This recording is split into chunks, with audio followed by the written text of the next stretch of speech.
going to shift our attention now to the A-State men. Want to welcome in for the first time tonight. Put your hands together here at Lost Pizza for Ryan Pannone. How you doing, Coach? Tired, literally had to cut practice short and run out to make sure I was here. We've got a tough stretch coming up, and film went a little bit long based off the way that we played last game. And a lot of preparation in terms of for South Al, Troy, Georgia Southern, and Georgia State. So made it here in the nick of time. We're going to have to change around this practice time on Mondays to make sure that we can get all of our team here. We will talk about South Alabama and Troy this week, but we'll start with the two games this past week. You were able to wrap up the 4-game homestand with a couple of wins, starting Wednesday night against the defending champion Troy Trojans, an 86-74 victory. Game in which you played really well. There were a lot of good things to take out of that one, and I guess you would call it a rematch of the two programs that were in the championship last year, even though nobody from your team was there last year. I thought it was really interesting, though, because I'm talking with Christian Harmon after the game, and he referenced the championship last year. A-State losing the championship. And of course, I mean, he wasn't around for that, but it seemed like maybe that was something that they talked about as maybe a source of motivation. I mean, it's something multiple fans have said. You know, multiple fans have just talked about the rivalry against Troy and the physicality that they play with and how important of a game it was. And it almost seems like with our fans that it's kind of a basketball rival. Obviously, some of that has to do with Conway and some of the interactions that happened with the fans last year. But our guys are well aware of how our fans feel about Troy and how important that game is to us. And fortunately, we were able to get out and play really well for 35 minutes and get a huge win. But we're going to see a different team, I think, down there. Scott Cross is a guy I know you have a whole lot of respect for. You got to know quite well over the last couple of years. And look, there were a lot of the same faces from last year's Troy championship team. They returned 10 players. And I mean, again, you got off to a good start, and you knew in that game you were going to have to control the glass. You out-rebounded them by 14, and really, you have that phrase. I know a lot of your players repeat it. You want to come out and bully the bully, and that's how you were able to have success the other night. Yep, it's. I mean, that's been a big point of emphasis for us ever since we stepped on campus and started playing. We've been crushing the glass offensively. And I wasn't sure all summer long, like I said, it's multiple of our staff members were either an elite level offensive rebounding team or an awful defensive rebounding team. And started the year, we didn't start great as a defensive rebounding team, but our guys were able to quickly adjust. And that's one of our core goals from June was to be an elite level rebounding team, because if you're a high level offensive rebounding team and defensive rebounding team, whether you play good or not, you're going to be in most games if you can control the boards and limit teams to win shots while you're getting multiple opportunities. Had 5 players in double figures that night. Christian Harmon led the way with 18 points. He was 4 of 8 from 3, and look, when he's locked in from distance like that, he can get really hot, and your team as a whole had 12 threes on the night. That was a big part of that win. Yeah, I mean, we're a whole different team when we shoot it well, and obviously you can see that our game at Texas State versus our game at Texas State home and playing against Troy. We've got really good shooters that we have yet to find our stride. Although in conference we're shooting 35%, so we're shooting it better overall in conference than we're out of conference, but. With Christian Harmon shooting it well and Joey Chalmers shooting it well, we've got a chance to be really dangerous. All right, so after the win on Wednesday night over Troy, you took on Texas State Saturday. And this is a Texas State team that you beat at their place by 19 in the conference opener 3 weeks before. You knew you were going to get their best shot. They were going to try to come in and avenge that first loss. But this was a game where you led by as many as 10 in the first half. It was a 6-point lead at halftime, and it seemed like it was either tied, somewhere between a tie and maybe a 4 or 6 point lead the entire second half. They never took the lead at any point, but you're able to hold on for an 83-82 win. Yeah, I mean, I think obviously we didn't shoot the ball great. I don't think we followed the scout report great. Something we talked about in our longer film session today. The team that played against Troy and the team that played against Texas State are two different teams. And the focus at which we played with against Troy was really high. And the mentality, the execution of the scout report against Texas State was low. And I honestly, I'm more angry with the way that we played against Texas State and win than the way that we were against James Madison and lost, because the process of how we played is not good enough. And we got very fortunate to walk out with a win. In all honesty, we did a couple things well. We made our free throws. We got fouled at a super high rate. We controlled the glass really well. But our turnovers were too high. The shot quality wasn't good. Our rim decisions were low. The execution of how we wanted to guard them, they shot 75% at the rim. It's not the standard that we're going to be able to win at a high level within this league. We just got lucky that we shot it well from the free throw line. If we shot it poor, or we missed one defense block out, we lose the game. You mentioned the effort on the glass, plus 11 in that category. That was the Texas State team that was leading the league in rebounding margin.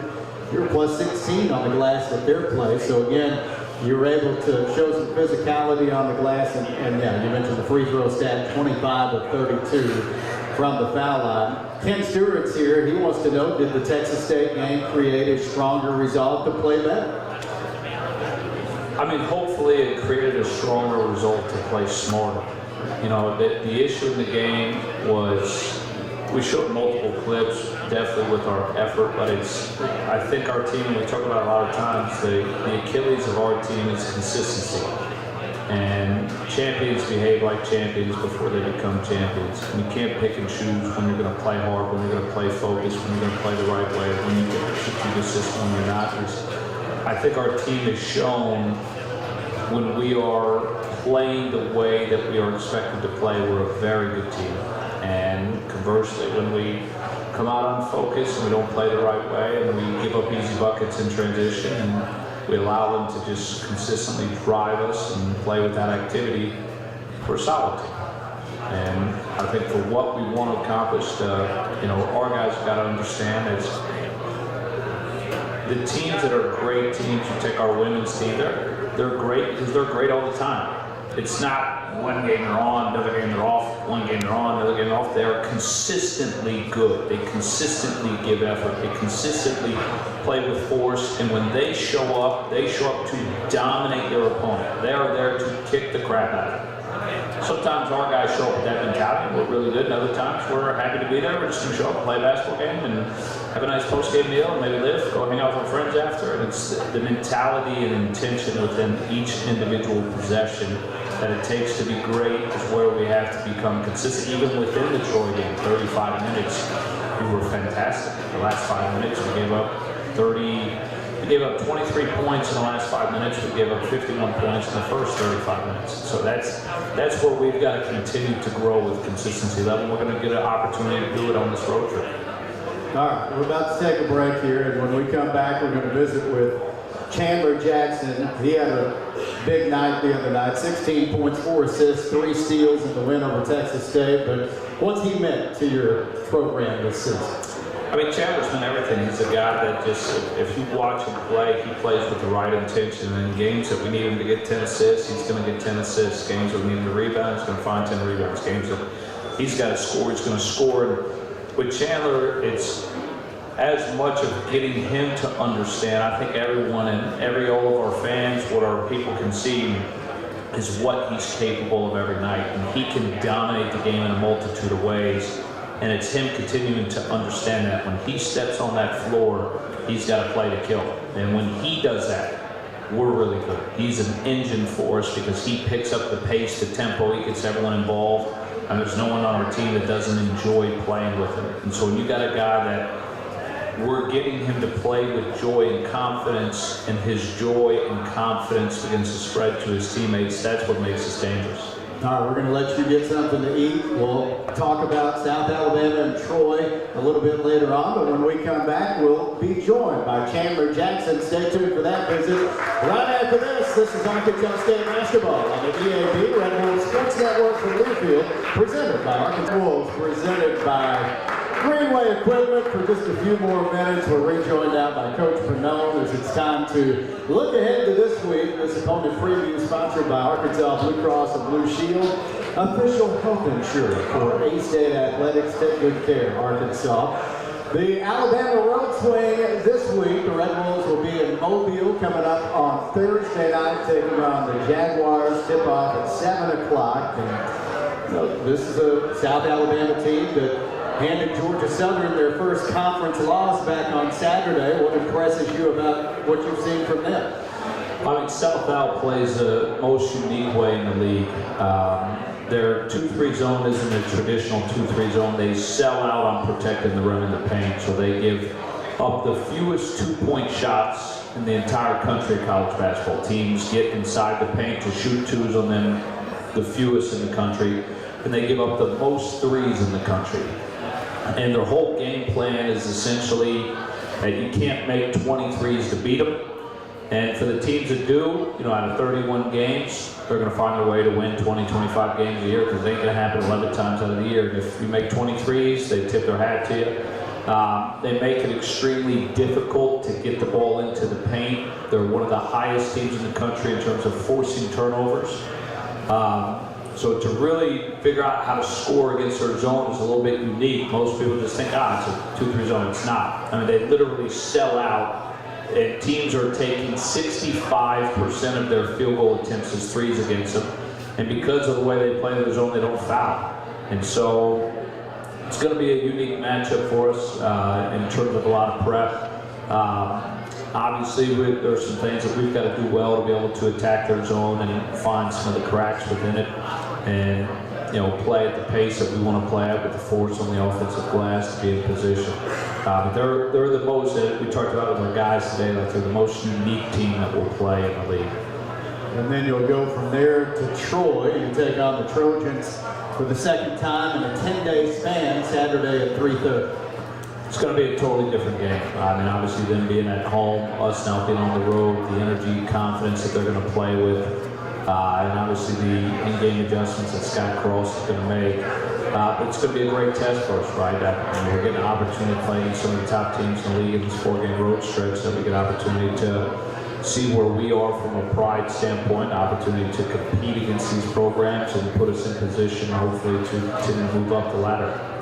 4 in a row on the road, but look, you've had success on the road at this point. You're 5-4 in true road games, so a winning record away from Jonesboro, and you set up the non-conference schedule to get you ready for stretches like this. Absolutely. I mean, the 4-game road trip, it's good teams once again are good because they went on the road. If they only won at home, they wouldn't be good. And so for us, it's the challenge that guys got to have.